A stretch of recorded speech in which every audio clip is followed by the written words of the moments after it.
Hey everybody, today is April 9th and today we're going to look at the price of Bitcoin and whether I think Bitcoin is going to finally break above and hold above 60,000 and go up towards 70, 80,000, of course above the big psychological number 100,000, or if we're going to break below the simple moving average, the 50-day, and continue down lower. So before we begin, please read this disclaimer and you can pause this video as you read it.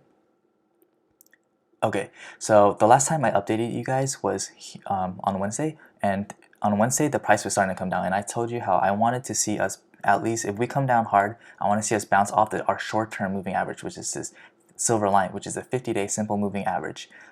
Why? Because in the past we've seen this act as strong support back in late January and also most recently back in late March, right? So and really this whole run from October, right, this epic run that we've had over the last 6 months, we've held the 50-day either above it or a strong bounce off it. We've also found support among Fibonacci support levels over here in confluence with the moving averages bouncing off, and over here we found support in this Fibonacci level.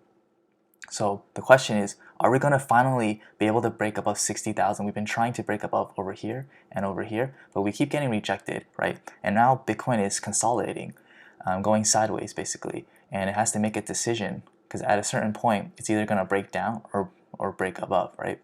So in my opinion, I am bullish on Bitcoin. I do think that Bitcoin is going to go up higher, but there are several risk factors and possible bearish scenarios that I'm going to talk about later in this video. But let's talk about what the price action is telling us, right? On the daily chart, we're making higher lows. We're also making higher highs, at least in the mid to long term. Obviously this is a lower high than here, but the thing is, we do have a chance to break above 60,000 soon, right? Because we've held this level and we basically stayed in this channel for a while now. And as I've talked about in the past, how going sideways is not necessarily a bad thing because this allows Bitcoin to create energy, right? Like when you coil a spring, it's creating a lot of tension, and eventually that spring's gonna explode and release energy up to the upside, right? On a shorter time frame, we've seen this sort of pattern happen in late December, where we hit our previous all-time high set in December 2017, and we saw the price come down a little bit, consolidate, and then explode higher, right?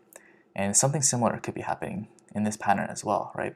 See it come down, consolidate, come down, push up higher, right? Same thing here, come down, consolidate, come down, push up higher. Now we can also see this chart happening on a longer time frame, right?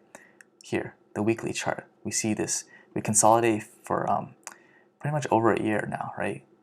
Moving sideways, creating energy like a spring and then exploding higher, right? So we might have been seeing something shorter on a shorter time frame over here, where we just kind of move sideways for a while before exploding higher. So that might not necessarily be a bad thing that we're seeing right now, right? And I want to show you something very interesting, right? We're making higher lows, but we keep hitting 60,000. That's our resistance level, right? We can't seem to stay above 60,000 for very long, but that's not necessarily a bad thing. Because why? Because it does look like we're in a triangle pattern, right? And this, of course, looks like what we just talked about in late December. Saw a triangle pattern where we tried to break above our previous all-time high set in December 2017, which is just under 20,000. And every time we got rejected, we came down, we kept making higher lows, right? Higher lows. What does that mean? It means that despite being rejected and facing strong resistance at 60,000, the buyers are stepping in and keeping the price from coming down lower and lower, right? And so eventually, we're creating a lot of tension, like the spring we just talked about, right? And eventually, the price is going to have to make a decision, right? Either this is going to explode higher or it's going to come down low. Now, personally, I do think that we're going to explode higher, and this is going to be the next step towards 100,000. We might not break 100,000, but we're going to get closer. And the closer we get to 100,000, the more likely we are to eventually reach and break through 100,000. And that is really the ultimate goal. At least that's the first stage, is to get to that six-figure level, right? We're seeing more adoption of Bitcoin in institutions, which is giving us more fundamental value in the use case of Bitcoin, right? We're seeing more institutions, more people, more wealthy clients wanting to get into Bitcoin, wanting to invest in Bitcoin. So we're starting to see more banks, more private banking, family offices trying to include Bitcoin in their portfolio.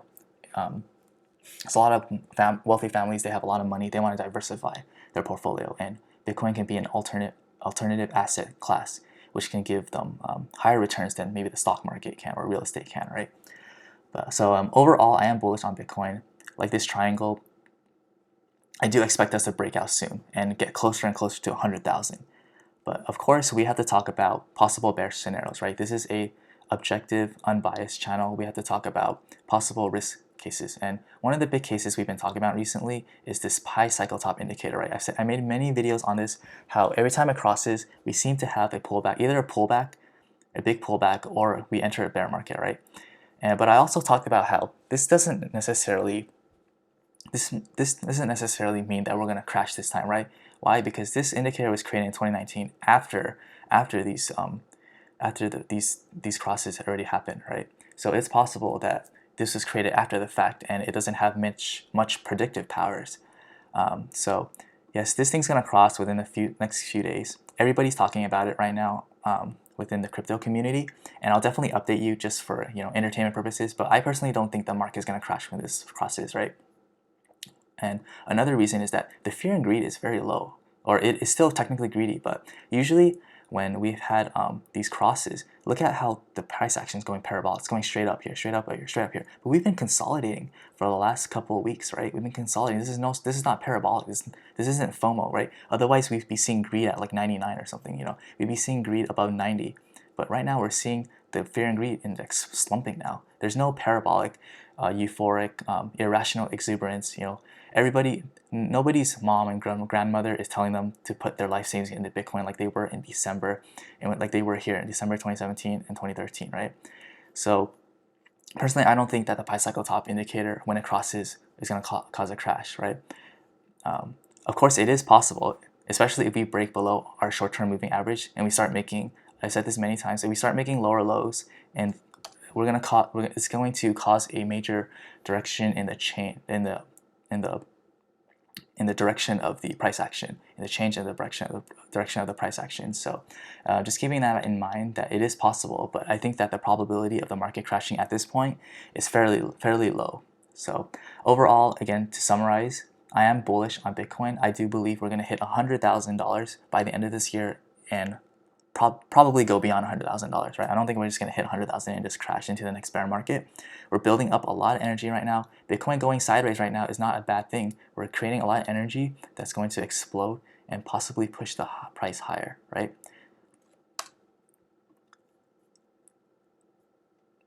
But then again, there's also the possibility that this thing could come down hard if the pi cycle top indicator does manifest and predict a possible pullback. I don't think it's going to happen, but I will update everybody next week. It'll probably cross sometime next week. It's very, very close to crossing. So I'll update everyone next week again as this price action develops. Again, I am bullish. I am expecting new highs for Bitcoin, but there's always going to be, some people would call it FUD, fear, uncertainty, doubt, some bearish news, keeping Bitcoin down, maybe consolidating for a while. But that's not necessarily a bad thing, right? We don't want to necessarily see this thing go parabolic, right? Because having the Bitcoin grind higher slowly will give it a chance of going a lot longer. Going the price a lot higher, a lot longer than if we just do like a short, parabolic move up, and then that would be more likely to crash the market and enter a bear market, right? Also, to keep in mind that we have 6 consecutive green candles in a row. So even if we do have a red month, that's not necessarily a bad thing, right? In fact, I'll be relieved if this month or next month is a red month, because even as we said this recently, even in the best, in a very bullish year like in 2017 or 2013, we've still had red months, right? It's not like we're just gonna have consecutive green months this entire year. There's always going to be pullbacks, and that's healthy. So expect some pullbacks or corrections along the way up. Don't be afraid. That could be a great buying opportunity, right? Especially if we come down and touch these moving averages again, or these Fibonacci lines. Those moving averages and Fibonacci support levels, they act as strong support, right? They've acted as strong support over the last 6 months when this whole parabolic moves happened, and I suspect that they'll continue to act as strong support. So those could be great buying opportunities. Yeah, so just remember that any fear, any pullbacks could be great buying opportunities, or buy the fear, sell the greed. That's the Warren Buffett saying. right? So yes, I'll definitely update you when the pi cycle top indicator crosses, and we'll see how the market does. But for the meanwhile, I'm expecting this triangle to hold and for us to eventually break out and push up to 100,000 and beyond for the remainder of the year.